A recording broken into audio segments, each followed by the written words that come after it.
semuanya, selamat malam. Wah, Selamat semoga malam. ya. Nah, kita di sini juga sudah bersama dengan narasumber kita hari ini yang mau berbagi ilmu dan juga sharing nih bareng sama kita semua di sini. Ada Bapak Doni Aseo Putra SHMSI Han LLM. Beliau merupakan advocate, registered intellectual property consultant dan juga managing partner at Seo Putra Law Office. Selamat malam Bapak Doni. Selamat malam, Mbak Cynthia. Malam Pak, terima kasih banyak Pak sudah meluangkan waktu nih buat ngobrol-ngobrolin hak intelektual malam hari ini. Terima kasih, Ya, sama-sama semoga bermanfaat. ya Bapak. Nah, memang hari ini kita akan membahas nih Sobat Edu HKI mengenai sebuah isu yang sangat-sangat menarik gitu ya.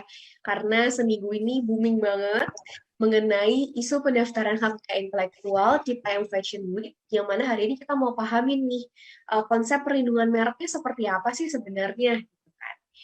Dan hari ini narasumber kita kebetulan pas banget karena beliau ini juga turut aktif memberikan pendapat begitu ya Bapak ya mengenai permasalahan hukum ini terkhusus yang mengenai Citayam Fashion Week ini. Beliau kemarin juga turut aktif berpendapat di beberapa media di Indonesia seperti di CNN Indonesia dan juga Detik News gitu. Yang teman-teman mungkin bisa cek juga beritanya di postingan eduhki.id yang paling terakhir nih. Gitu.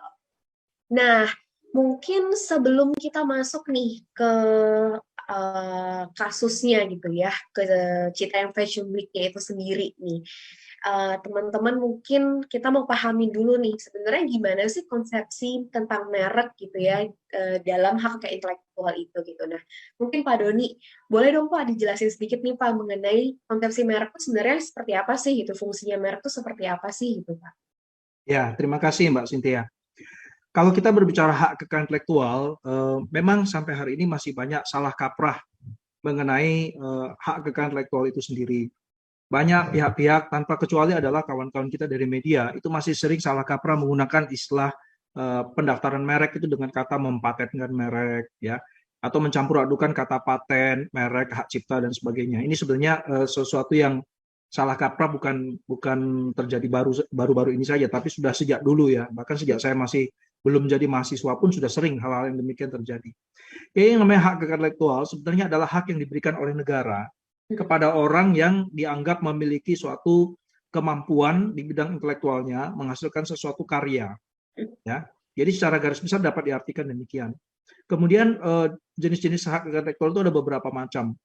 Para ahli umumnya membedakan hak kekayaan intelektual itu secara garis besar menjadi dua, yaitu yang pertama disebut hak cipta, ya, hak cipta dan hak-hak terkait yang berkaitan dengan hak cipta. Kemudian yang kedua hak kekayaan industri. Nah, hak kekayaan industri itu kemudian nanti dibagi-bagi lagi, ada hak atas merek, hak paten, hak desain industri, ya, rahasia dagang dan segala macam. Di Indonesia kita memiliki 7 undang-undang yang terpisah, artinya bersifat lex spesialis untuk masing-masing hak kekayaan intelektual itu sendiri. Jadi harus dipahami bahwa kita tidak bisa mengatakan kasus yang kemarin berkaitan dengan cipta, oh ini melanggar hak cipta, oh ini melanggar hak. Sebenarnya yang menjadi wacana publik pada waktu itu adalah berkaitan dengan hak atas pemakaian suatu pendaftaran dan pemakaian suatu merek. Dalam hal ini merek dagang ataupun merek jasa yang undang-undangnya juga berbeda dengan undang-undang paten, berbeda dengan undang-undang hak cipta. Jadi ini gambaran mengenai hak kekayaan intelektual secara umum, ya. Ya. Nah, kalau kita bicara tentang merek, maka sebenarnya merek adalah salah satu jenis hak kekayaan intelektual. Jadi berbeda dengan kekayaan intelektual yang lain seperti hak cipta, pendaftar untuk bisa memperoleh perlindungan atas suatu merek itu harus didaftarkan. Jadi sering ada orang yang mengatakan bahwa ini merek saya, ini logo saya gitu ya, dan ini saya sudah gunakan bertahun-tahun untuk produk barang dan jasa kita. Nah ini selama dia belum mendaftarkan mereknya, itu belum mendapat perlindungan. Jadi apabila ada orang yang nanti kemudian hari memproduksi barang dan jasa seperti yang dia buat, kemudian mencantumkan merek dia, tapi dia belum pernah mendaftarkan mereknya, maka dia tidak memiliki kekuatan untuk dapat ditegakkan, enforceable. Jadi dia tidak bisa melaporkan ini ada produk palsu menggunakan merek saya. Tidak bisa, dia harus lebih dulu mendaftarkannya. Nah, ini berbeda dengan hak cipta. Kalau hak cipta memang tidak wajib didaftarkan. Jadi kalau merek itu pada dasarnya harus didaftarkan untuk mendapatkan perlindungan hak. Kalau hak cipta itu tidak wajib. Ya, jadi perbedaannya adalah kalau hak cipta itu pada dasarnya karya di bidang ilmu pengetahuan, seni dan sastra. Jadi kalau misalnya Mbak Cynthia membuat lagu, ya, membuat puisi atau membuat lukisan, pada saat karyanya ini sudah jadi, sudah berwujud, kemudian dipublikasikan atau diumumkan, boleh di hadapan satu orang, dua orang, atau bahkan banyak orang, itu dianggap hak ciptanya sudah ada, tanpa harus didaftarkan. Tapi kalau mau mendaftarkan, lebih tepatnya istilahnya mencatatkan ciptaan, ya itu akan lebih baik karena akan memberikan dugaan sementara bahwa dia dianggap sebagai pencipta atau pemegang hak ciptanya. Jadi kalau hak cipta itu tunduk pada asas deklaratif. Jadi sepanjang ciptaannya sudah jadi, kemudian dideklar, diumumkan, maka dia sudah lahir hak ciptanya, berlaku secara otomatis. Tapi merek dia tunduk pada stelsel konstitutif, wajib mendaftarkan, sama seperti paten, sama seperti desain industri. Merek itu wajib didaftarkan. Ya. Nah, ketika merek didaftarkan, berlaku asas first to file. Jadi siapa yang mendaftar lebih dahulu, dia dianggap sebagai dan kemudian sertifikat mereknya keluar, maka dia dianggap sebagai pemegang hak atas merek tersebut. Yang sering salah kaprah adalah kalau orang sedang mengajukan permohonan pendaftaran merek, dianggap dia sudah mendaftarkan merek atau hak mereknya langsung lahir. Padahal tidak demikian. Pendaftaran merek itu berlaku berbulan-bulan, bahkan bisa sampai bertahun-tahun. Sekarang dari pengalaman saya, dalam waktu 12 sampai 13 bulan, banyak permohonan pendaftaran merek klien saya yang sudah keluar sertifikatnya. Satu sisi ini merupakan suatu terobosan yang baik, bukan hanya karena ada kemajuan di bidang teknologi juga, karena bisa mendaftarkan melalui online.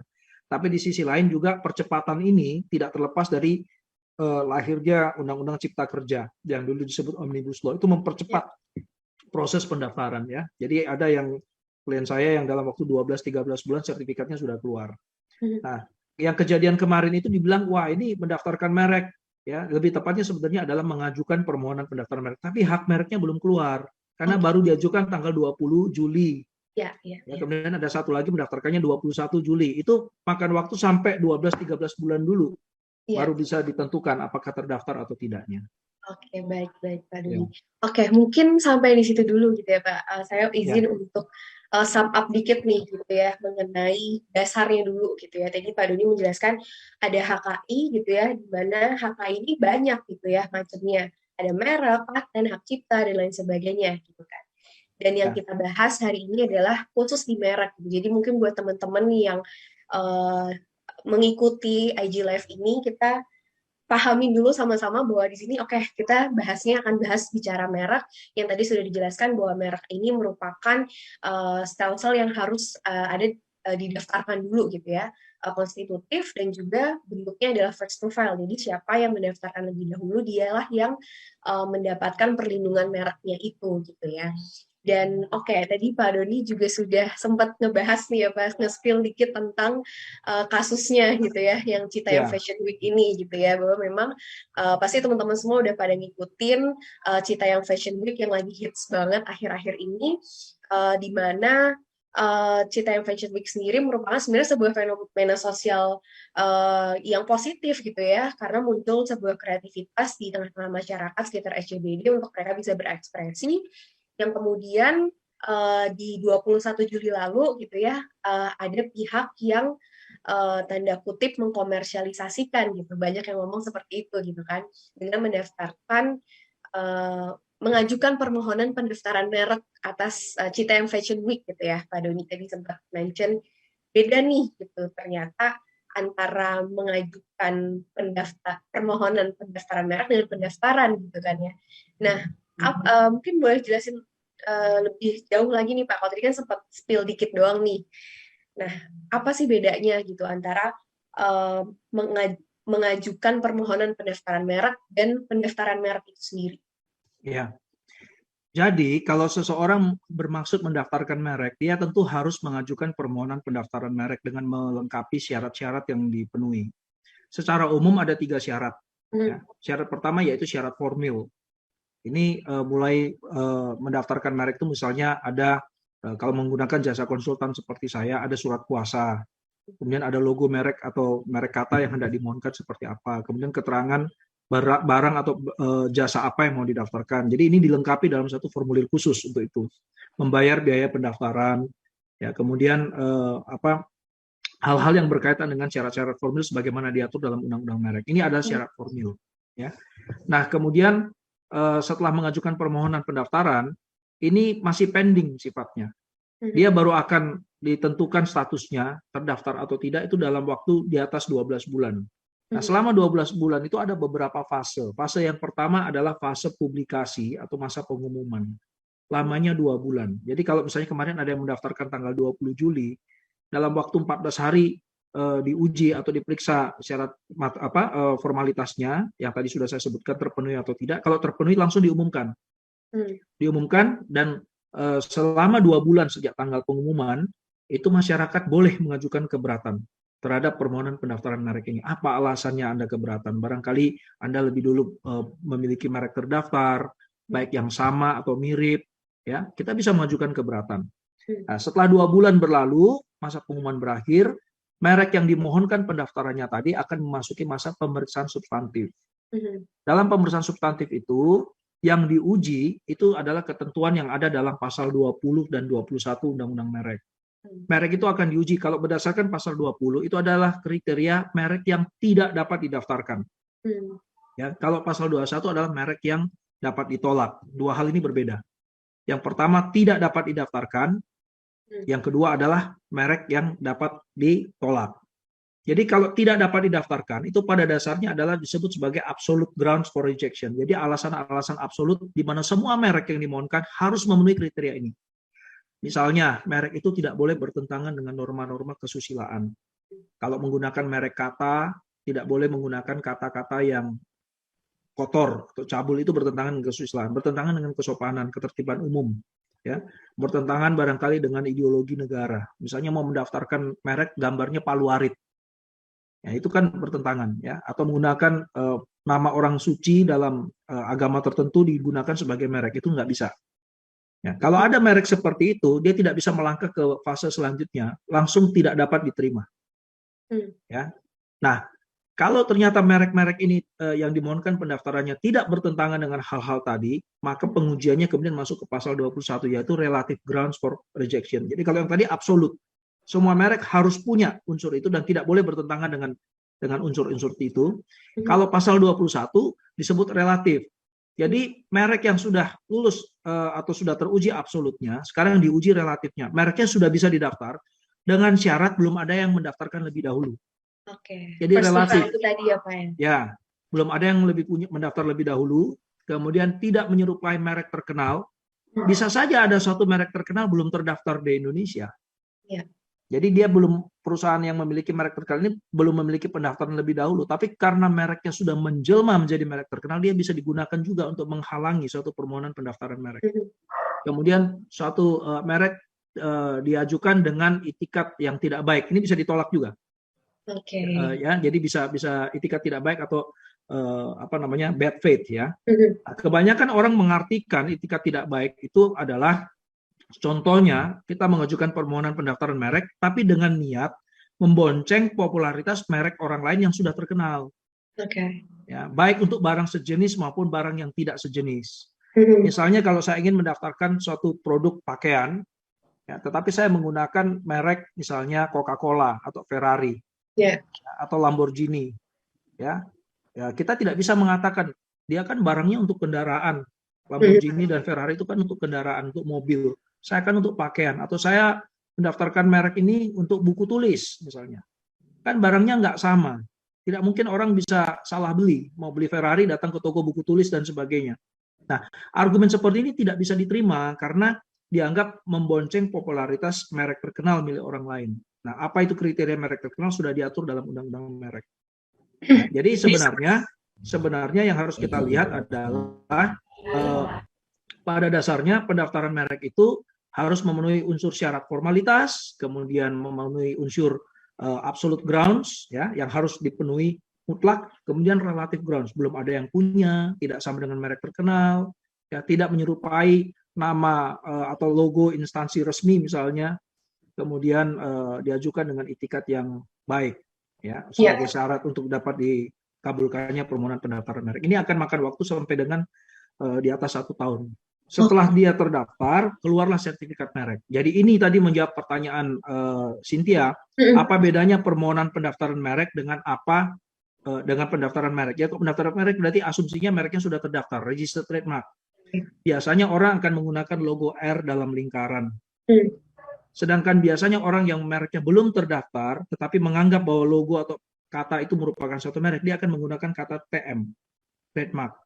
Sering orang kadang-kadang iseng ya, namanya sendiri ditulis, di atasnya dikasih TM. Dia nggak ngerti artinya, dia cuma buat trademark. Padahal itu ada maksudnya sebenarnya. Ya, biasanya kalau belum terdaftar orang menggunakan logo TM. Ya, perusahaan-perusahaan besar itu terutama di luar negeri menggunakan logo TM. Kalau misalnya sudah terdaftar, dia dengan bangganya akan menggunakan logo R, register dalam lingkaran. Iya, iya, iya, iya. Oke, berarti memang proses untuk sampai sebuah merek itu bisa terdaftar aja sebenarnya panjang banget ya, Pak. Di atas Betul. tahun gitu. Tadi Betul. disebutkan ada formalitas dulu yang harus dicek, kemudian ada masa pengumuman 2 bulan, di mana pengumuman ini orang kalau keberatan bisa mengajukan gitu kan. Kemudian Ya, yang terakhir pemeriksaan substantif yang mengacu ke pasal 21 dan juga pasal 20 dan 20 juga dan pasal 21. 21 gitu. Ya. Baru setelah itu semua terpenuhi, merek itu baru dibilang terdaftar gitu ya, dan sudah keluar sertifikatnya gitu. Ya. Nah, kalau kita ngomongin tentang isu Citayam Fashion Week ini ya Pak, karena kan kemarin ada dua pihak yang booming banget, ada dari PT Tiger World Entertainment, dari Bai Wong sama Indigo Aditya Nugroho, yang beritanya tuh melakukan pendaftaran merek gitu kan, melakukan pendaftaran merek Citayam Fashion Week pada tanggal 21 Juli 2022 gitu. Nah, apa sih sebenarnya pendapat Bapak tentang ini gitu, dalam artian tadi yang sudah Bapak jelaskan ya, proses-prosesnya itu.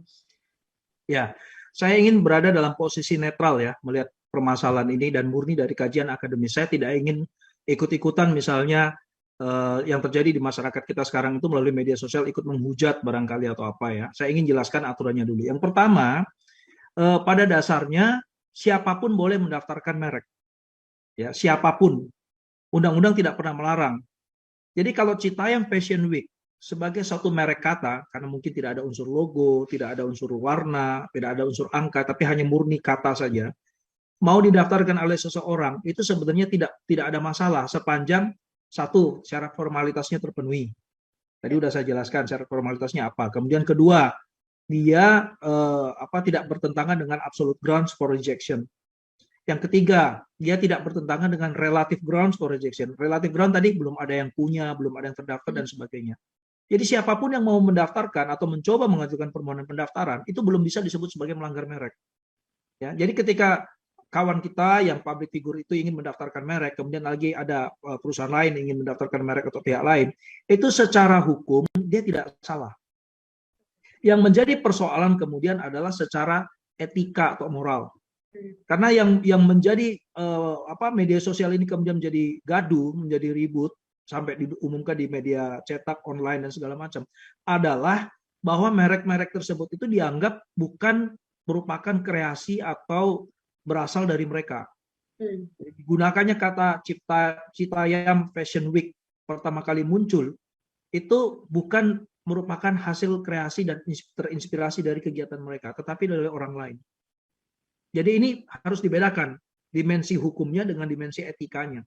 Nah, kalau ternyata ada orang yang bukan dari dirinya, dia sebagai penggagas atau pencipta merek itu, kemudian ingin mendaftarkan, maka masyarakat, seperti yang tadi sudah saya jelaskan, itu memiliki hak selama 2 bulan pertama untuk mengajukan keberatan.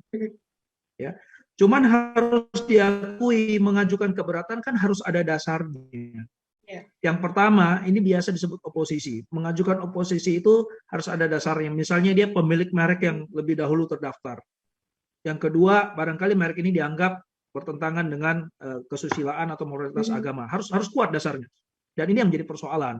Mengajukan oposisi juga harus membayar. Ya, jadi ada biaya resmi yang merupakan pendapatan negara, dalam hal ini PNPB, pendapatan negara bukan pajak. Nah, apakah masyarakat mau mengajukan keberatan dengan membayar ini?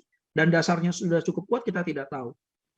Kita tidak bisa memastikan. Yang terjadi kemudian adalah kegaduhan di masyarakat. Pihak masyarakat itu melakukan penentangannya melalui media sosial. baik kalangan misalnya Kang Emil memberikan pendapatnya sendiri, beliau Gubernur Jawa Barat.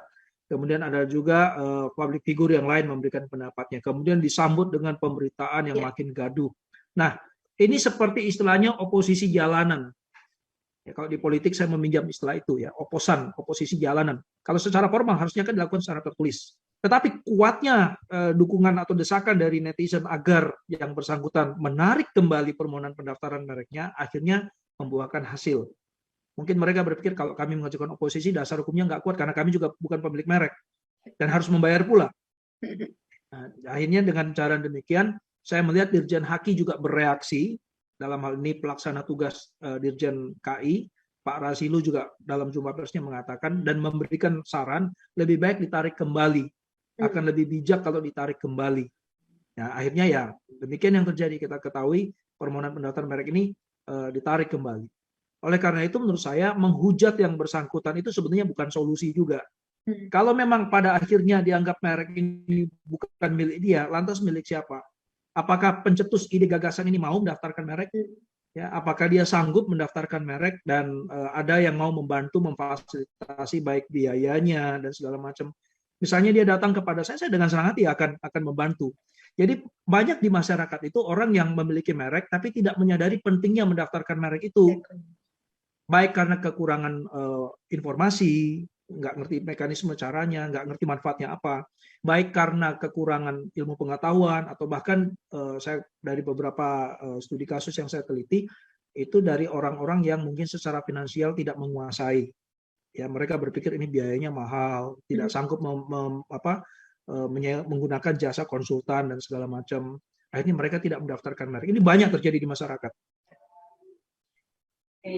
Berarti memang kalau pendapat Pak Doni sendiri, kita harus pisahkan ya sebenarnya yang masalah hukum dan sosialnya. Karena sebenarnya kalau secara hukum, mereka sebenarnya berhak saja gitu ya untuk ya, tinggal diterima atau tidak soal lain ya. Ya, benar. Masuk ke proses yang tadi sudah dijelaskan itu gitu ya tadi Pak.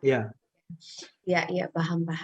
Nah, kalau tadi Pak Doni kan sebelumnya sempat menjelaskan ya yang di pasal 21 itu terkait yang relatif apa tadi? Grounds. Ya. Relative grounds for rejection.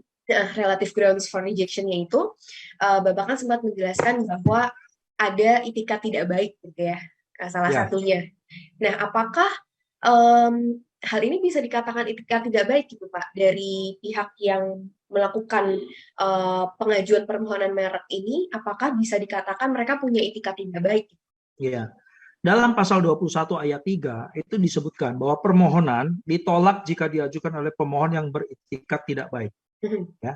Jadi yang berhak menentukan dan mengakses, menganalisa apakah permohonan pendaftaran merek itu ada unsur itikat tidak baik atau tidak, ini adalah pemeriksa merek. Ya, jadi istilahnya trademark examiner. Ya, examiner dia akan menguji. Ini merek ini sebetulnya merek terkenal atau tidak, sudah ada yang punya atau belum, dan orang ini waktu mendaftarkan itu ada kecenderungan memiliki karena ingin mendaftarkan merek dan menciptakan merek itu, atau sebenarnya dia hanya yang dijadikan parameter atau contoh dalam kasus-kasus itu adalah dia membonceng keterkenalan merek orang lain. Jadi yang boleh menilai ini sebenarnya adalah pemeriksa merek. Di dalam hukum itu, terutama hukum pidana, itu ada yang namanya mens rea, yaitu sikap batin seseorang. Ya, ini tidak mudah menilainya. Kalau pendaftaran merek itu mau diterapkan seperti ini kan seperti mencampur adukan dua konsep hukum yang berbeda ya. Karena pendaftaran merek itu ranahnya perdata, karena menyangkut hak keperdataan. Kemudian kalau masalah mens rea itu banyak dibahas dalam konsep hukum pidana. Ada niat jahat misalnya. Nah, apakah yang bersangkutan punya niat jahat untuk mendaftarkan itu? Dalam hal ini menurut saya tidak. Tapi apakah dia memiliki keinginan untuk mengkomersilkan suatu kata menjadi merek terdaftar, itu bisa jadi. Nah, tapi apakah itu dianggap sebagai itikat tidak baik atau itikat buruk? Biarlah kantor merek yang menilai. Ya, biarkan kantor merek yang menilai dan menganalisa ada nggak peran yang bersangkutan dalam menciptakan atau mengkreasikan kata itu menjadi suatu merek. Kalau orang ini hanya mau mendongkrak popularitas, ya kantor merek bisa menolak dengan dasar pasal 21 ayat 3 itu tadi. Oke, siap-siap. Nah, kebetulan ini ada yang bertanya, Pak, dari @people Hitris. Izin bertanya,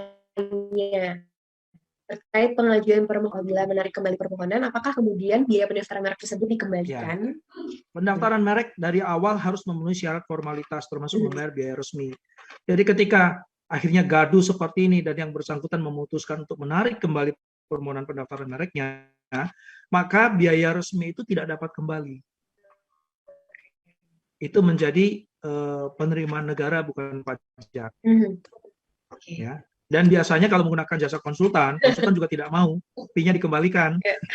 Karena dia sudah bekerja untuk itu, dia berhak untuk mendapatkan honorarium atas jasa yang dia lakukan. Ya.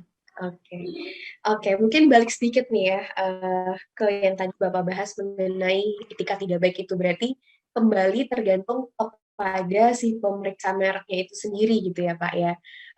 Apakah kemudian bisa dibuktikan atau tidak etika tidak baiknya itu gitu ya. Ya, betul. Dan kalau saya lihat juga kemarin sempat di konferensi persnya DJKI, mereka mengatakan bahwa khusus untuk merek CTM Fashion Week ini, pemeriksa mereknya dibentuk tim khusus bahkan gitu.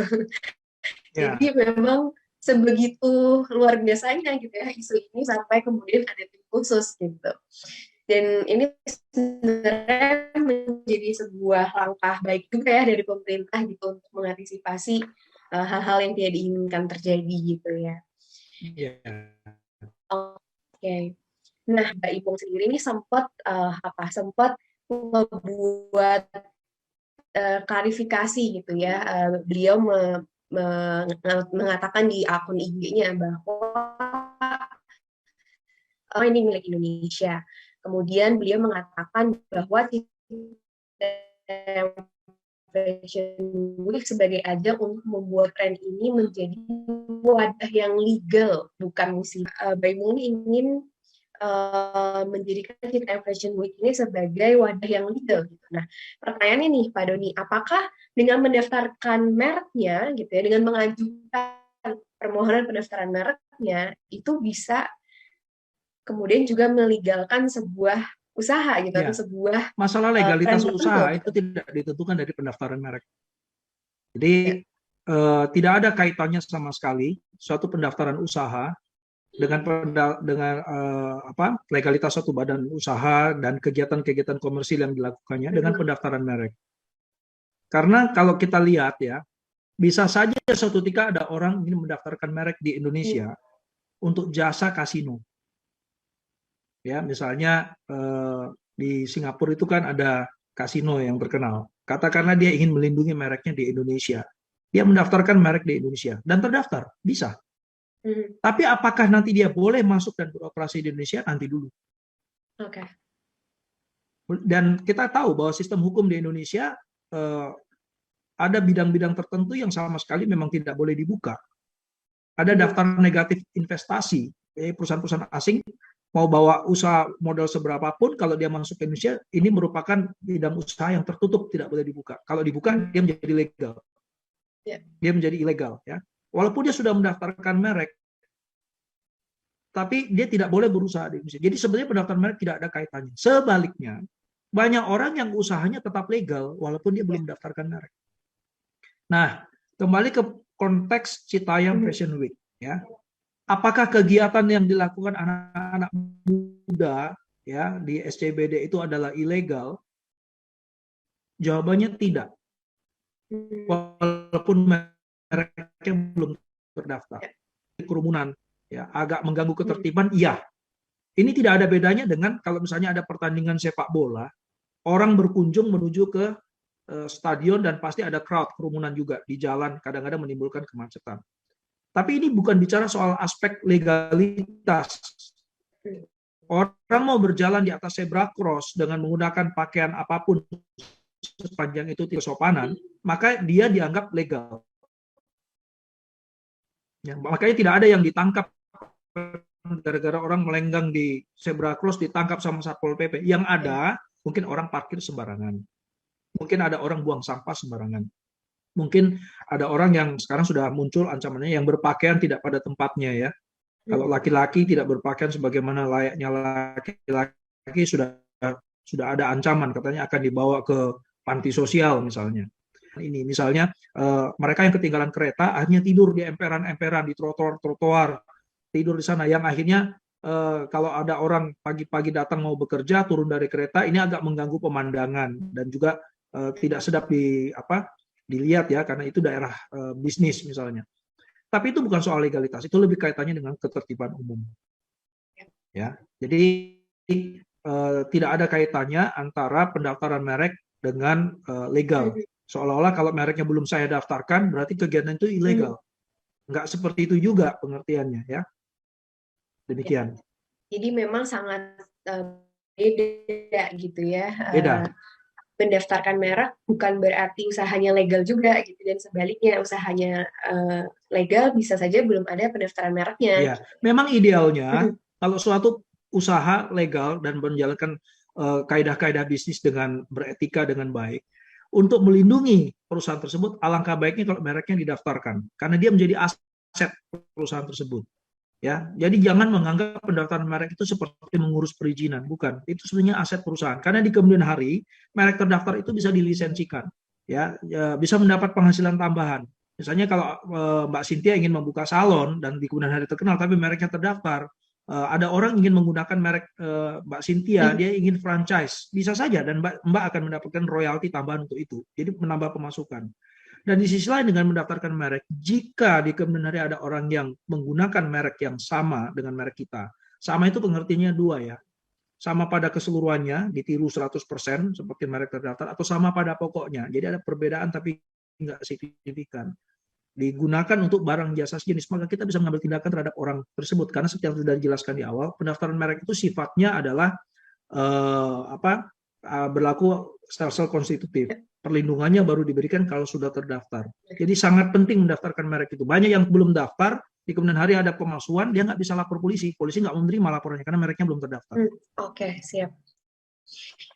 Oke. Nah, kebetulan nih Pak Doni ada yang tanya lagi. Ada dua. Yang pertama dari @Bagas Sardianto. Apakah kemudian jika Bunge dan Gigi Slebe itu ya, yang pelaku sebagai ikon di Citayam Fashion Week-nya nih, apakah kemudian mereka bisa mendaftarkan merek atas Citayam Fashion Week ini? Itu yang pertama. Mungkin boleh dijawab dulu, Pak. Jawabannya bisa. Dan alangkah baiknya demikian sebenarnya. Karena mereka yang mungkin menggagas. Ya, tinggal bagaimana caranya mereka mau atau tidak dan menyadari pentingnya atau tidak pendaftaran merek tersebut. Ya, jangan akhirnya mereka sebagai penggagas malah menganggap ini tidak penting. Kalau memang tujuannya jangka panjang ingin mengkomersilkan merek itu ya. Tapi kalau tidak, ya itu hak mereka saja, hak mereka juga. Saya melihat nanti Citayam Fashion Week ini bisa menjadi semacam kayak status quo gitu. Yang lebih berhak tidak mau mendaftarkan, orang lain yang kepingin mendaftarkan malah nanti akan dihujat massa seperti yang terjadi di minggu-minggu terakhir ini, ya kan? Jadi kalau ditanya apakah bisa, jawabannya bisa. Tadi sudah saya katakan bahwa siapapun bisa mengajukan permohonan pendaftaran merek. Oke, baik. Nah, mungkin ada pertanyaan juga nih Pak. Kalau misalkan memang inisiatornya ternyata bukan orang perorangan gitu ya, tapi crowd gitu, banyak gitu. Nah, bagaimana kemudian memverifikasi suatu permohonan merek tersebut gitu, kayak misalkan DJ dan Bunge gitu, mereka hanya ikonnya aja gitu, tapi tidak serta-merta bisa mengklaim haknya. Menurut Bapak gimana nih pendapatnya? Mungkin masih berkaitan gitu ya sama yang tadi. Ya, ini menarik nih. Mengenai hal ini ada dua pendapat ya. Saya pernah berbicara dengan seorang guru besar yang sangat bersikukuh bahwa ada merek tertentu yang dia anggap dalam tanda kutip merek yang karena diciptakan oleh crowd, oleh masyarakat, dia menjadi public domain. Siapapun bisa pakai, gitu ya. Tapi ingat bahwa pemakaian merek tidak sama dengan pendaftaran merek. Kalau siapapun bisa pakai, artinya ya seperti sekarang kita lihat demam Citayam Fashion Week kan udah menular ke kota-kota yang lain dengan namanya sendiri-sendiri. Saya nggak tahu kalau di Jogja Malioboro Fashion Week, ya. Kalau di Bandung nanti apa saya nggak tahu. Kalau di Surabaya itu Tunjungan Fashion Week, ya. Tapi ini dianggap unsur Fashion Week-nya menjadi sesuatu yang seperti public domain, siapapun bisa pakai, ya. Nah, tapi ada juga pendapat yang mengatakan bahwa sifat pendaftaran merek itu kan sesuai namanya juga hak eksklusif ya. Dia sifatnya monopolistik. Jadi kalau mereka yang menciptakan dan sekaligus dia ikonnya, boleh dong mendaftarkan. Siapapun boleh mendaftarkan. Dan kalau sudah terdaftar, dia menjadi kepemilikannya menjadi monopolistik, individualistik milik yang bersangkutan. Dia boleh menggunakan sendiri mereknya, atau dia boleh melarang orang lain. Nah, tinggal nanti kalau dia sudah menggunakan atau mendaftarkan mereknya dan terdaftar setelah 12-13 bulan akhirnya terdaftar, maka kita lihat bagaimana cara dia mengkomersilkan mereknya. Kalau tadinya dia menciptakan atau berinisiasi menggagas kegiatan-kegiatan seperti itu, kemudian melarang-melarang di daerah lain, saya yakin tadi dia tidak akan mendapatkan simpati juga. Karena orang sudah menganggap bahwa kamu bisa daftarkan, tapi jangan melarang kami menggunakan. Di tengah masyarakat kita, masyarakat Indonesia ini kan adat timurnya kuat. Aspek kepemilikan bersama dengan semangat gotong royong itu kan kuat sekali. Itu ada kecenderungan akan menganggap bahwa ini kan kamu memang ikon, tetapi kan yang mempopulerkan istilah ini kami semua. Malah kamu harus bersyukur bahwa kami yang mempopulerkan kamu. Masa kamu sekarang setelah mendaftarkan merek mau ngelarang-larang kami? Itu bisa menjadi semacam suatu senjata yang digunakan oleh publik untuk mengcounter balik argumen-argumen demikian. Ya, jadi kembali lagi ke teori dasar tentang merek. Pada dasarnya siapapun bisa mendaftarkan, tapi apakah diterima atau tidak itu persoalan lain. Dan kemudian siapapun bisa menggunakan merek. Jadi pendaftaran dan menggunakan itu dua hal yang berbeda. Ya, ini kita lihat siapapun bisa menggunakan merek. Kata Fashion Week itu digunakan di mana-mana sekarang. Di Tunjungan, ya, di Jogja. Jogja punya khasnya sendiri di Malioboro. Saya lihat ada semacam video yang beredar viral itu pakai baju adat, ya, atau pakai busana seperti wayang, gitu ya. Mungkin di Bandung ada, nanti di Medan juga ada. Nah, itu semua sudah demam menggunakan di mana-mana. Iya, iya. Oke, jadi balik lagi ke dasarnya siapa saja bisa dan mendaftarkan dengan juga menggunakan dua hal yang beda. Gitu. Dua hal yang berbeda. Ya, oke. Ada pertanyaan lagi Pak dari this is just triple W. Pak Doni, kenapa Indonesia memakai konsep first to file untuk merek bukan first to use? Mungkin juga menarik ini pertanyaannya. Dulu waktu kita memiliki Undang-Undang Merek tahun 61, konsep yang digunakan Indonesia itu adalah first to use. Siapa pemakai pertama, bukan siapa pendaftar pertama. Namun first to use itu akhirnya bisa menjadi permasalahan karena orang yang menggunakan satu merek waktu itu, kemudian ketika dia menghadapi situasi di mana ada orang yang menggunakan merek sejenis, merek yang sama pada pokoknya atau sama pada keseluruhannya, kemudian dia bermaksud menegakkan hukum, maka undang-undang merek pada waktu itu kan tidak ada sanksi pidananya. Maka digunakanlah KUHP sebagai lex generalis. Jadi lex spesialisnya waktu itu nggak ada sanksi pidananya. Digunakanlah KUHP sebagai lex generalis. Nah, dalam praktek ya banyak kejadian saya baca di beberapa literatur. Ketika dia mau menegakkan haknya, dia mengalami kesulitan ketika menjawab pertanyaan penyidik. Anda first to use ya, Anda menggunakan merek ini sejak kapan? Nah, dia tidak ingat, saya pakai merek ini pertama kali untuk produksi saya produksi tanggal berapa, bulan berapa, jam berapa, dia nggak ingat. Akhirnya ada pemikiran pada waktu itu, kita membutuhkan sesuatu yang bersifat legalitas hitam putih. Jadi kita tidak bisa lagi mengadopsi first to use, tapi first to file. Siapa yang mendaftar pertama? Kalau mendaftar pertama keluar sertifikat. Di situ akan ketahuan. Ya, seperti dalam kasus undang-undang merek yang kemudian menggantikan tahun 61 itu mulai mengadopsi first to file. Jadi secara praktek di lapangan itu akan dianggap lebih mudah, lebih memberikan kepastian hukum, karena hukum itu kan kecenderungannya diterapkan ketika ada bukti yang nyata, bukti kepemilikan yang nyata. Dalam hal ini adalah first to file itu dianggap lebih memberikan kepastian hukum, meskipun ternyata dalam prakteknya first to file banyak disalahgunakan juga. Ada orang yang melihat, wah ini ada merek terkenal dari luar negeri, mungkin sudah 50-100 tahun terkenal di sana, tapi dia tidak daftar dari Indonesia. Menggunakan asas first to file, dia yang daftar duluan. Jadi jangan dikira first to file seolah-olah tidak bisa disalahgunakan, dia juga bisa disalahgunakan. Dan ini menjawab pertanyaan tadi, kenapa Indonesia memakai konsep first to file dan bukan first to use? Jawabannya itu tadi. Dari segi tataran praktis, dalam menciptakan bukti kepemilikan hak, first to file lebih mudah diidentifikasi lebih mudah membuktikan bahwa siapa pemilik merek. Kecuali setelah mereknya terdaftar, di kemudian hari digugat secara perdata pembatalan merek di pengadilan dan akhirnya merek ini dihapus atau dibatalkan. Maka dia dianggap hilang hak atas mereknya. Ini banyak terjadi. Ya, tapi selama tidak dibatalkan atau selama tidak dihapus, dia dianggap sebagai pemilik merek terdaftar itu karena first to file. Kalau first to use tidak ada bukti, kadang-kadang mempersulit. Memang betul kita tahu Pak dia pakai. Kalau ditanya balik sama penyidik, makainya sejak kapan? Bagaimana Anda menganggap ini melanggar merek Anda kalau Anda nggak bisa membuktikan bahwa Anda makainya duluan? Bisa jadi dia yang pakai duluan. Nah, hal-hal yang demikian itu menimbulkan kesulitan teknis ketika ada perkara. Ya. Ada pertanyaan selanjutnya? Ya, ini ada pertanyaan selanjutnya. Karena kita juga ada yang di Zoom ya, jadi yang di Zoom ada yang tanya bahwa tadi kan disebutkan bahwa kalau merek ini bisa ditolak menggunakan kalau misalkan menggunakan kata-kata yang kotor atau tidak sesuai dengan norma. Nah, kemudian apabila merek yang sudah terdaftar di luar negeri, kemudian merek terkenal di negaranya, tapi kemudian mungkin ini maksudnya kalau di Indonesia kan kemudian bahasanya menjadi bahasa yang kurang pantas gitu ya. Itu bagaimana? Ya itu, kalau merek tersebut diajukan ke Indonesia, selama statusnya masih pending, ada pihak yang keberatan bisa membuktikan bahwa kata tersebut dalam bahasa tertentu artinya kotor. Ya, dia bisa mengajukan posisi yang keberatan. Dengan dasar pasal 20, dia bisa menjelaskan bahwa kata ini ya dalam bahasa adat kami, bahasa daerah kami ini kotor. Oleh karena itu tidak sebaiknya didaftarkan. Sebab kalau didaftarkan, kata ini akan digunakan, artinya kotor itu.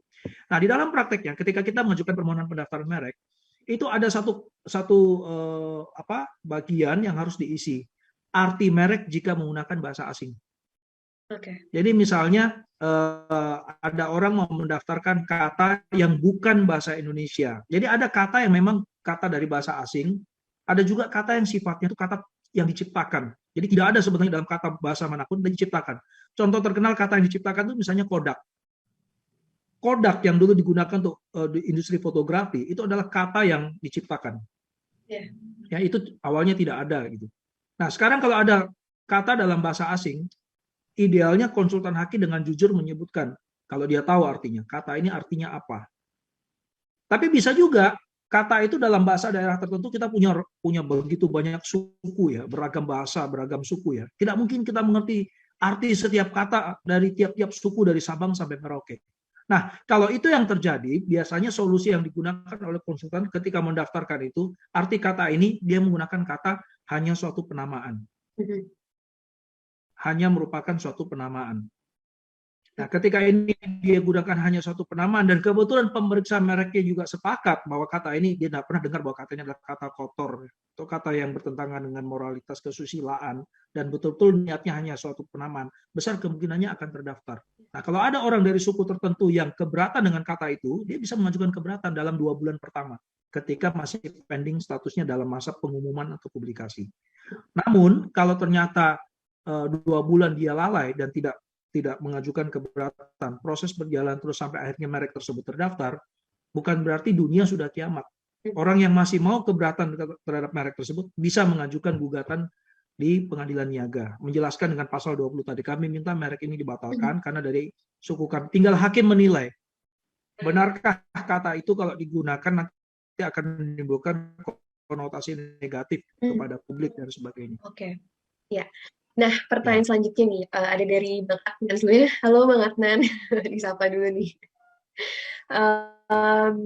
Nah, ternyata memang bukan hanya dua doang, bukan hanya dua aja ya Pak Doni yang mengajukan permohonan pendaftaran mereknya, tapi juga ada dari Margareta Bong dan juga Daniel Handika yang sampai sekarang masih dalam proses gitu. Jadi belum ditarik kembali seperti yang dilakukan oleh Baik Wong dan juga yang dilakukan oleh Indigo gitu. Nah, menurut Bapak apakah kedua permohonan merek yang saya sebutkan pertanyaan dari Bang Adnan ini, apakah kedua merek tersebut patut mengikuti langkah yang dilakukan oleh public figure tersebut gitu untuk menarik kembali?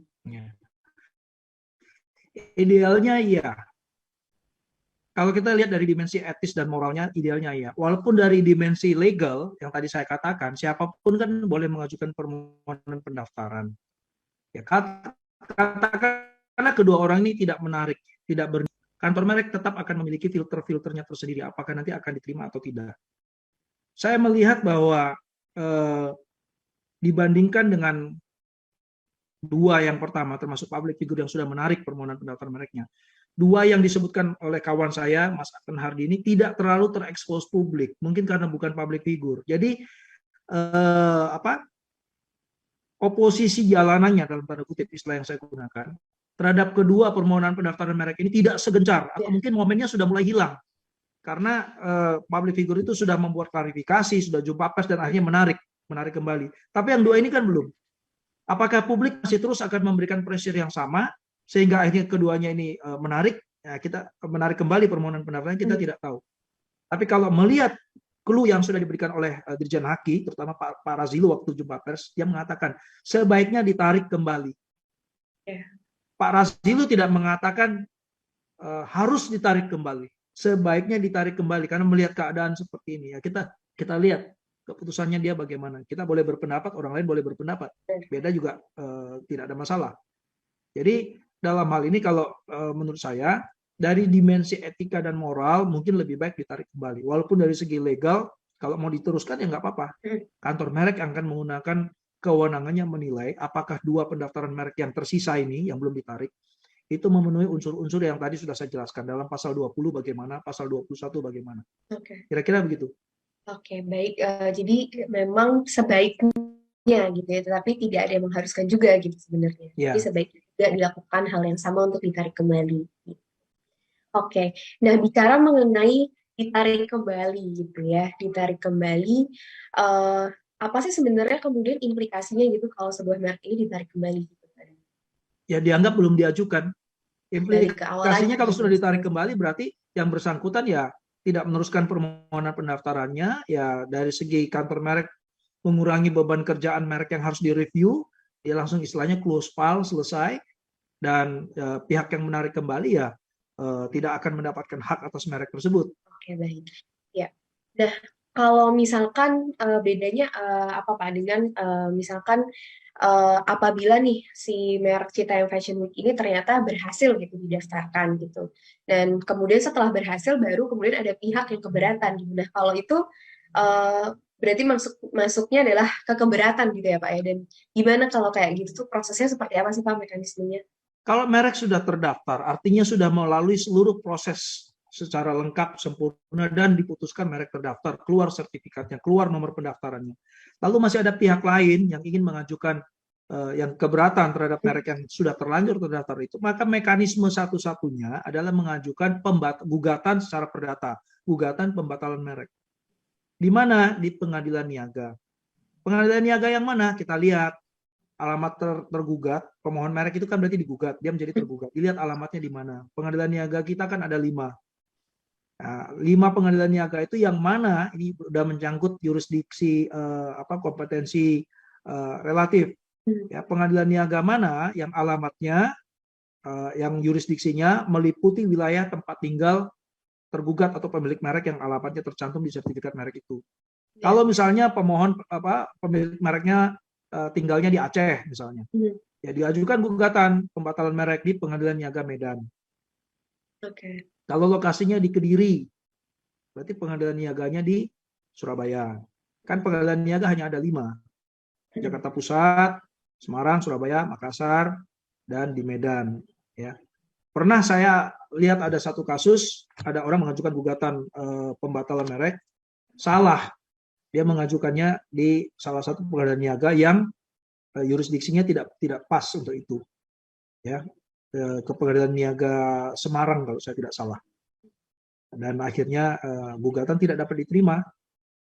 Harus digugat kembali ke Pengadilan Niaga yang alamatnya benar. Nah, khusus untuk pendaftar merek yang berasal dari luar negeri, maka gugatan pembatalan mereknya kalau terhadap mereka harus diajukan di Pengadilan Niaga Jakarta Pusat. Jadi memang keberatan-keberatannya itu sendiri tuh ada beberapa fase gitu ya. Maksudnya kalau misalkan yang masih dalam tahap proses, itu yang tadi 2 bulan masa pengumuman itu gitu ya.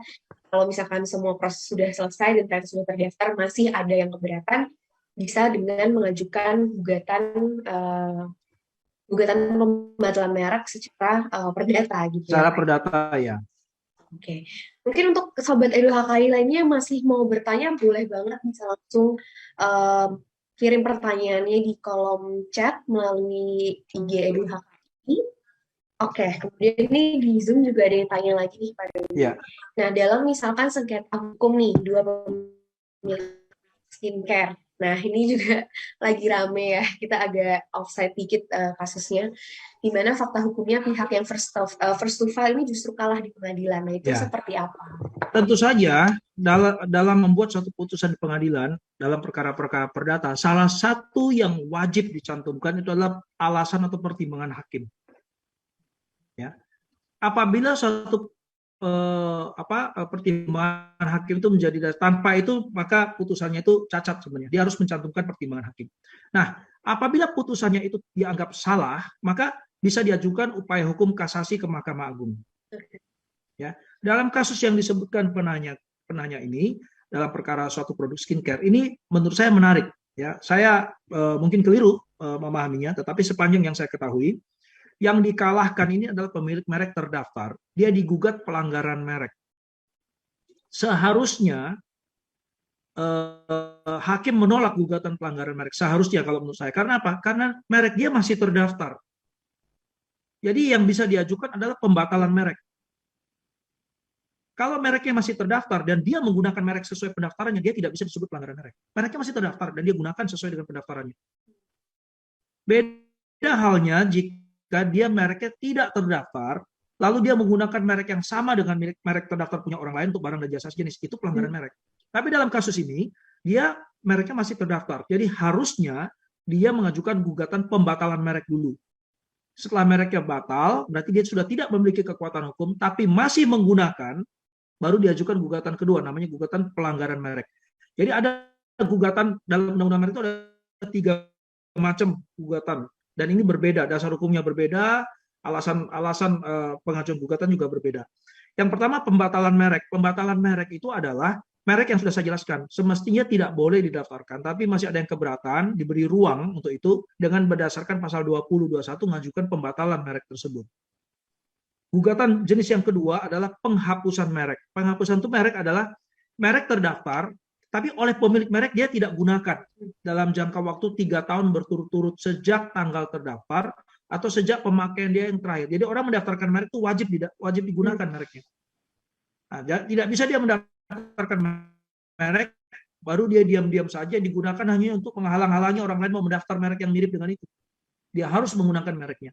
Kalau dia tidak menggunakan mereknya, sedangkan ada orang yang menginginkan merek itu, dia akan lihat selama 3 tahun tidak ada barang yang diproduksi oleh merek diberi label merek terdaftar ini. Tidak ada jasa seperti itu juga. Dia bisa mengajukan gugatan penghapusan merek. Nah, yang ketiga itu adalah gugatan pelanggaran merek. Kalau pelanggaran merek itu, dia menggunakan merek yang sama pada pokoknya atau keseluruhannya dengan merek terdaftar orang lain untuk barang jasa sejenis. Tapi dengan syarat merek yang dia gunakan itu belum terdaftar. Jadi saya misalnya menggunakan merek, misalnya Mbak Cynthia punya merek untuk salon, sudah terdaftar. Saya juga menggunakan bikin salon juga, mereknya Cynthia. Ya, dan merek saya yang saya gunakan itu belum terdaftar, yang punya mereknya adalah Mbak Cynthia. Mbak bisa menggugat pelanggaran merek terhadap saya. Nah, dalam kasus skincare tadi ini mencampur adukan gugatan. Mereknya masih terdaftar, harusnya pembatalan merek, bukan pelanggaran merek. Di sini yang terjadi, merek masih terdaftar, sepanjang pengetahuan saya yang pendek ya, kecuali kalau saya tidak update mengenai isi gugatannya. Sepanjang pengetahuan saya yang pendek, mereknya masih terdaftar dan dia gunakan, kemudian dianggap melanggar mereknya orang, dan karena itu dikenakan denda yang nilainya besar. Ini tidak pas. Jadi bagi pihak yang dikalahkan, kalau situasinya memang demikian, itu bisa mengajukan upaya hukum kasasi. Jadi kekalahan di tingkat pertama di pengadilan niaga itu belum akhir segalanya. Masih ada upaya hukum kasasi di Mahkamah Agung. Nah, pengajukan kasasi bisa menjelaskan, oh dasar hukum di tingkat pertama salah. Ya, mestinya tidak boleh begini-begini. Hakim kasasi akan mempertimbangkan. Oke, oke, oke. Berarti memang ada 3 macam gugatan tadi gitu ya, dan kalau misalkan tidak sesuai bisa mengajukan kasasi gitu ya, Ya. Pak Doni. Oke, baik. Nah, itu tadi intermezzo sedikit ke kasus lain gitu ya, supaya kita malam ini juga belajarnya banyak nih gitu kan. Ya, Nah, ada lagi pertanyaan dari Ed Avalpando. Mungkin tadi ini juga sudah sempat disinggung nih di awal-awal gitu ya. Mungkin boleh dijelasin lagi, Pak Doni. Mau tanya sih kenapa kalau merek ini harus didaftarkan untuk mendapatkan perlindungan, sedangkan tidak seperti hak cipta yang langsung melekat pada pencipta itu sendiri. ya. Pendaftaran itu diperlukan terutama sekali dalam kegiatan bisnis karena merek itu pada dasarnya harus tahu dulu definisi Hmm. merek ya. Definisi merek itu kan pada dasarnya ada tanda yang digunakan pada barang dan jasa yang diproduksi dan diperdagangkan. Ya, jadi suatu tanda pembeda. Jadi kalau misalnya saya ingin mendirikan rumah makan ayam goreng dengan nama Doni Fried Chicken, itu tujuannya adalah untuk membedakan produk ayam goreng saya dengan KFC, dengan McDonald, dengan Nyonya Suharti, dengan Mbok Berek. Kalau ada yang makan di restoran saya dan bermasalah merek dengan makanan saya, orang bisa melihat merek perusahaan saya itu berbeda dengan merek KFC. Dengan demikian orang tidak salah komplain ke KFC karena makan di tempat saya. Itu gambaran yang paling mudah. Jadi fungsi merek adalah untuk membedakan asal-usul barang dan jasa yang diproduksi dan diperdagangkan. Sekali lagi, tanda yang digunakan untuk membedakan asal-usul barang dan jasa yang diproduksi dan diperdagangkan. Nah, sekarang kenapa harus didaftarkan? Didaftarkan gunanya untuk memberikan perlindungan bagi diri sendiri maupun memberikan penambahan aset bagi diri sendiri juga dan terhadap orang digunakan untuk melarang orang lain menggunakan merek tersebut. Melindungi diri sendiri bisa digunakan untuk menambah aset diri sendiri dan sekaligus mencegah orang lain menggunakan merek tersebut. Kalau misalnya ada orang memproduksi merek atau barang yang sama dengan yang saya produksi, kemudian mereknya juga sama dengan merek saya, kemudian ada orang makan di tempat itu dan bermasalah, dia mengira pemilik restoran itu juga saya, dia menggugat kepada saya, padahal saya nggak tahu menau. Hmm. Ya, inilah gunanya saya harus mendaftarkan merek sehingga saya bisa melarang orang lain, kamu jangan pakai merek itu karena mereknya sudah terdaftar milik saya. Apabila Anda masih nekat menggunakannya, saya akan mengambil tindakan hukum secara pidana maupun perdata. Jadi fungsi merek di situ. Tanda untuk membedakan asal-usul barang dan jasa. Di sisi lain, kenapa harus didaftarkan? Dengan saya didaftarkan, maka dia menjadi menambah aset bagi saya. Kalau nanti restoran saya awalnya cuma satu, ternyata laku keras, tapi modal saya tidak cukup untuk membuka cabang di mana-mana. Ada teman saya yang punya modal, dia ingin membuka coba-coba berbisnis ekspansi di daerah dia dengan menggunakan merek yang sama, resep yang sama, metode bisnis yang sama, formula yang sama, tetapi membayar royalti kepada saya. Tentu saya gembira, merek saya menjadi lebih terkenal di daerah itu, sekaligus terkesan saya buka cabang di sana. Nah, itulah gunanya saya mendaftarkan merek. Saya memiliki value sehingga orang lain yang menjalankan bisnis di sana bisa saya ikat dengan suatu perjanjian lisensi atau waralaba atau franchise. Dia membayar royalti kepada saya. Tetapi kalau saya tidak memiliki pendaftaran merek, ada apa-apa, sulit bagi saya untuk menegakkan hak saya. Hmm. Mudah-mudahan itu bisa memberikan gambaran untuk menjawab pertanyaan dari penanya tadi. Oke, jadi emang harus ada pendaftaran sebagai dasar gitu ya, yang Ya, jelas. Mungkin ini pertanyaan terakhir ya dari Sobat Edu HKI, berhubung kita waktunya juga terbatas. Padahal masih banyak banget sebenarnya yang ingin tidak apa-apa, diskusi ya. jangan dibatasi lah. Sedapat Oke, masih diberikan kesempatan, difasilitasi lah. Karena ini kita memberikan pencerahan bagi semua iya, kan. iya. Nggak bayar ini kan. Maksud Oke, saya yang bergabung di program ini kan bebas. oke. Mungkin ini ada pertanyaan dari @adisara_. Eh, Oke, kalau misalnya nanti kita yang Fashion Week ini didaftarkan merek atas nama seorang pihak, misalkan atas nama Bone gitu ya, kemudian kita mau mengadakan fashion show atas nama Citayam Fashion Week, namun tidak dengan keperluan komersil dan tanpa keuntungan. Nah, apakah dalam hal ini kita harus izin kepada Bone tersebut selaku pemilik hak merek, Pak Kalau Doni? Bonge berhasil mendaftarkan mereknya dan keluar sertifikatnya atas nama dia, jawabannya iya. Karena hak atas merek itu memberikan hak eksklusif bagi pemegang hak atas merek itu. Orang lain tidak boleh gunakan tanpa izin dari dia. Mau saya gunakan untuk komersil atau tidak, ya prinsipnya saya harus minta izin dari dia. Kalau dia betul-betul sudah berhasil mendaftarkan merek itu. Jadi prinsipnya memang harus harus minta izin dulu kalau sudah berhasil mendaftarkan merek tersebut gitu ya, Pak Doni. Ya, Nah, kalau tadi Pak Doni kan sebenarnya juga sempat menyinggung nih, ini saya kepo nih Pak, sempat menyinggung masalah lisensi, kemudian juga masalah royalti gitu ya kalau misalnya orang pakai merek kita gitu. Terus sebenarnya mekanismenya gimana sih Pak? Gitu. Apakah kemudian biasanya kayak ada ketentuan tertentu gitu ya kayak oh pembagian royaltinya harus seperti ini, harus segini gitu-gitu tuh seperti apa sih Pak sebenarnya? Ya, perjanjian lisensi atau perjanjian franchise atau waralaba misalnya, itu tidak ada bentuk format baku karena dalam hukum perdata kita ada yang namanya asas-asas konsensual kebebasan para pihak yang penting sepakat melakukan dua hal, satu dan beberapa hal dengan segala hak dan kewajiban yang timbul, ada asas konsensualitas, kemudian ada asas kebebasan berkontrak.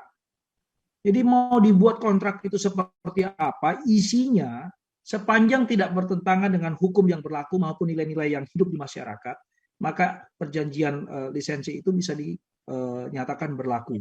Ya, dalam hal ini pasti sudah belajar asas-asas kontrak, ya, bagaimana BW KUH Perdata mengatur ya syarat-syarat sahnya suatu perjanjian. Nah, tadi ditanya royaltinya bagaimana? Itu dikembalikan kepada kesepakatan para pihak. Tidak ada bentuk baku. Royalti harus 10% dari nilai penjualan. Penjualan bersih atau penjualan kotor harus dipotong modal dulu. Bisa saja sistem royalti itu adalah oke, ini masa kontraknya 5 tahun, Anda boleh pakai merek saya 5 tahun, cukup Anda bayar ke saya sekarang 500 juta. Habis itu untungnya Anda ambil semua. Boleh, kalau memang disepakati demikian. Bisa juga Anda bayar kepada saya 100 juta saja, murah kan di depan, boleh digunakan selama 5 tahun, tetapi nanti setiap bulan keuntungan profit Anda 20% untuk saya. Nah, kalau disepakati para pihak boleh juga. Jadi yang namanya royalti itu apalagi dituangkan dalam bentuk perjanjian, itu tidak ada aturan baku yang mengatakan royalti itu harus sekian sekian sekian, pembayarannya harus sekian sekian sekian, mekanismenya harus dibayar tunai atau transfer lewat bank, harus dibayar seminggu sekali atau setahun sekali, biasanya diserahkan kepada kesepakatan para pihak bagaimana praktisnya yang sama-sama baik, sama-sama enak. Sepanjang kontrak yang dibuat itu tidak bertentangan dengan segala bentuk hukum, baik yang berlaku maupun nilai-nilai yang hidup di masyarakat. Karena hukum itu kan tidak hanya yang tertulis kan, tapi juga ada aspek nilai-nilai hukum yang hidup di masyarakat. Oke, jadi balik lagi ke asas kebebasan berkontrak dari perjanjian lisensi itu gitu ya. Jadi bebas disepakatnya seperti apa gitu. Oke, baik. Ada pertanyaan lagi nih dari Zoom dari Rahman bahwa dikatakan kalau tadi Pak Dodi bilang merek ini punya value yang bisa semakin naik juga gitu. Nah, apakah valuasi dari sebuah merek ini dapat diverifikasi oleh konsultan Haki gitu ya, atau suka-suka pemilik merek gitu ya? Kalau misalkan di pembukuan masuk ke aset intangible atau yang goodwill. Oke, menarik sekali. Baru-baru ini kita sudah mendengar pengumuman dari pemerintah bahwa sekarang Haki sudah dapat dijadikan jaminan kredit. Ya, jadi Haki itu memang pada dasarnya adalah suatu aset, ya, aset yang seperti melekat pada hak kebendaan, dalam hukum perdata dikenal hak kebendaan, itu punya value. Nah, sistem hukum ini baru diterapkan di Indonesia. Jadi baru pemerintah membuat aturan mengenai itu. Siapa yang menilai? Nanti ada lembaga penilai, lembaga appraisal khusus untuk itu. Nah, bagi kita yang masih awam, karena ini masih baru, bagaimana teknis pelaksananya kita tunggu. Nanti bagaimana. Karena memang hak ini tidak bisa diukur seperti bangunan aset seperti mobil, rumah, tanah, atau benda-benda yang lain, handphone misalnya. Ya, ada kalau benda seperti handphone, makin lama nilainya makin turun. Mobil nilainya makin turun. Tapi sebaliknya, rata-rata kalau aset itu berupa emas, properti akan naik. Nah, Haki itu bagaimana kriteria penilaiannya? Ya, apakah yang dinilai kalau hak cipta, apakah yang dinilai adalah kontennya atau hak ciptanya? Bagaimana kalau hak ciptanya tidak terdaftar? Ya. Di luar negeri, di negara-negara maju, sekarang sudah bisa dimasukkan haki itu sebagai aset, ditulis dalam pembukuan mereka. Misalnya produk atau merek terkenal Coca-Cola, itu nilainya luar biasa, itu bisa jutaan atau mungkin miliaran dolar di sana. Orang mau memproduksi Coca-Cola, ya harus izin dari mereka sebagai pemilik merek, ya. Dan apa yang menilai ya sudah ada lembaga di sana. Tapi di Indonesia ini masih baru dan baru belum 10 hari lah diumumkan oleh pemerintah bahwa ke depan Haki bisa menjadi jaminan dalam pengajuan kredit. Tujuannya ini juga sebenarnya memberikan perluasan ya, bahwa mengembangkan industri kreatif. Masyarakat akhirnya diharapkan bisa lebih berkreasi ya, membuat kreasi yang bagus-bagus, yang positif. Kalau kita lihat itu kan bisa orang bisa menjadi YouTuber yang populer, ya, orang bisa membuat video vlog ya yang bagus dan berbobot. Termasuk yang dilakukan misalnya Edu Haki ini ada hak ciptanya juga di sini. Kalau kompilasi video-videonya kelak disimpan ya. Dan mungkin memiliki nilai value juga gitu. Dibandingkan anak-anak zaman sekarang membuat konten kadang-kadang seram-seram ya. Ada yang kontennya itu perang, tidak bermutu sama sekali, merugikan orang lain. Ada lagi orang mencegat truk yang melaju dalam keadaan kencang, akhirnya terjadi kecelakaan. Ya, ini sebenarnya ide untuk membuat haki itu menjadi jaminan kredit akan lebih baik. Jadi pertanyaan penanya ini oleh kawan saya Al Mukarram Rahman ini mudah-mudahan bisa memberikan pencerahan bahwa mari kita tunggu tanggal mainnya. Ke depan akan ada, dapat dipastikan akan ada lembaga khusus yang bisa meng-appraise valuasi suatu haki ke depannya seperti apa. Nah, di luar negeri saya kasih gambaran begini, patennya Thomas Alva Edison itu kan luar biasa itu nilainya. Pak Habibie juga memiliki paten yang masih berlaku barangkali dan royaltinya masih bisa dinikmati dari seluruh dunia misalnya. Jadi itu sangat sangat penting ya menurut saya.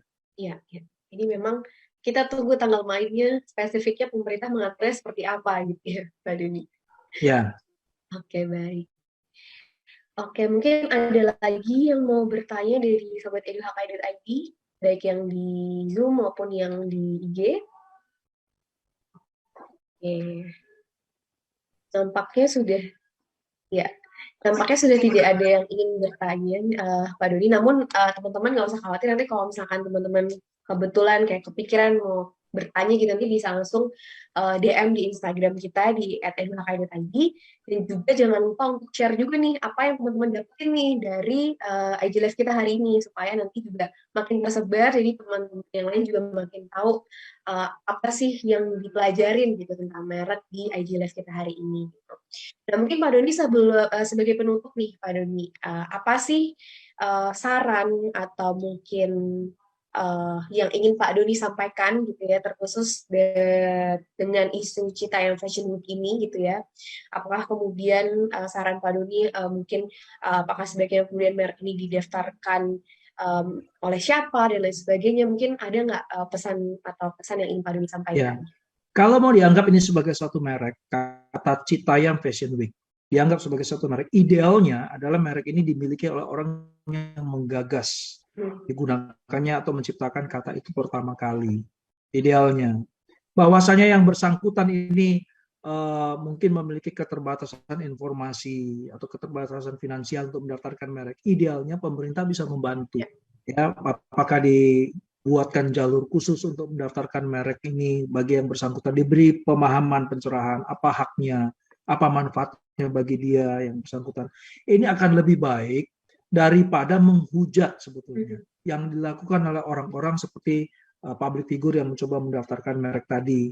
Menghujat itu menurut saya tidak, pada satu sisi terkesan bisa membuat yang bersangkutan menarik pendaftaran mereknya, tapi pada sisi lain sebenarnya itu bukan obat yang ampuh, terbukti kan sudah ada yang mencabut atau menarik kembali permohonannya, nyatanya masih ada lagi yang pihak ketiga, pihak keempat yang mengajukan pendaftaran merek lagi. Ya kalau kita mau, sebenarnya yang paling ideal adalah pemilik merek yang sesungguhnya mendaftarkan atas namanya dia. Tetapi nanti kalau sudah terdaftar, dia wajib menggunakan mereknya, penggunaannya harus bijak.